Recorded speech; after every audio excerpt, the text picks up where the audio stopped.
Why is it a misconception that better overall damage on a faster key? So I could walk you through what basically I think the misunderstanding is. So you would think, let's say you were comparing two people and one hunter did 5.5 overall and one of them did 6 overall, right? On paper, you'd probably just think like, oh, the 6 mil probably is going to time that key faster, right? Let's look at this pull. So let's say that overall is achieved because you killed this entire pack faster because you did more AoE, right? But you left the Shredinator alive at 20% health. And so you had to sit there for 20 seconds and kill the Shredinator, even though everything else was dead, for 20 seconds. Right? So let's say instead you did a little less AoE, but a little bit more prio damage. And let's say when you killed the entire pack and then waited 20 seconds to kill the Shredinator, it took you a minute and 20 seconds. Right? Let's say you do a little bit less AoE and the pack takes 110 now, and you look lower on the meter, but you did more damage for the Shredinator, and so everything dies 10 seconds faster, but you did less damage on the meter. But you made the key 10 seconds faster on this pull. Does that make sense? That's like the general thought process behind it. Also, like, there's multiple facets to explore there. So like, let's say Sentinel MM is really good at AoE damage. It will typically do more AoE damage than Dark Ranger. And let's say you're playing with two classes that funnel really well. So let's say you're playing with like a Havoc Demon Hunter and a Shadow Priest or something.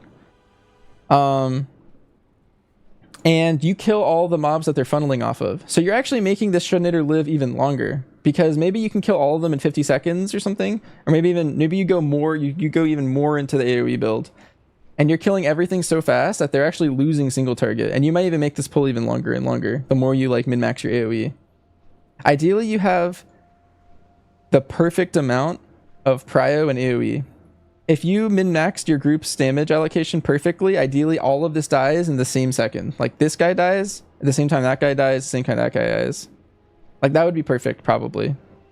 With some maybe nuances for certain specs or something. But like it's called cannibalizing other people's damage. You'll see this a lot of Stardust seasons where like even when MM's really bad, for example, MM usually destroys in lower keys because it'll do a lot of AoE really fast and it'll cannibalize like all the ramp specs. So like you're playing with a Balanced Druid, a Shadow Priest, typical dot specs, BM Hunters, this patch. They don't really do their damage until later, and so if an MM Hunter is like really overgeared and goes into a +5, they will just do absurd damage, and they will make like your Shadow Priest in your group do no damage, and he'll be really sad, like for example. But if you were optimizing for the timer more, you would not cannibalize their damage. And ideally, groups are designed in a way where you're playing off of each other's strengths. You're making the funnel classes like able to funnel, stuff like that. You never want to cannibalize damage if you can help it. And that's why builds like that are pretty bad. So like Sentinel MM is on the lower end of efficiency because while it will do more damage overall than Dark Ranger, the profile is worse and it will typically lead to a slower key. In your group, everything dies and the Shredder is 40%? Yeah. Yeah, so that's actually the opposite problem. So when I talk about power damage being important, that group's playing a DH and a Sin Rogue, right? And so the Shredinator died first. So that means your group's actually going too far into the other way. Like maybe you actually needed a Sentinel MM Hunter there. Or something to like even that out. Because ideally, if you're min-maxing perfectly, it should die even. And that's why I don't always recommend like the BM no multi-shot build, even though I play it everywhere. Because if you're playing it like baseline, you might have too much prio. Because like the other meta specs this patch, like Havoc's really popular, Arcane's really popular. And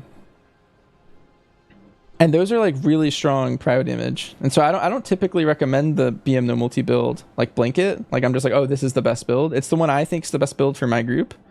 But you could slow it down. If you're playing with an Arcane Mage and a Sin Rogue or something, and you were also playing BM no multi, this guy would die, and the entire pack would be at like half health.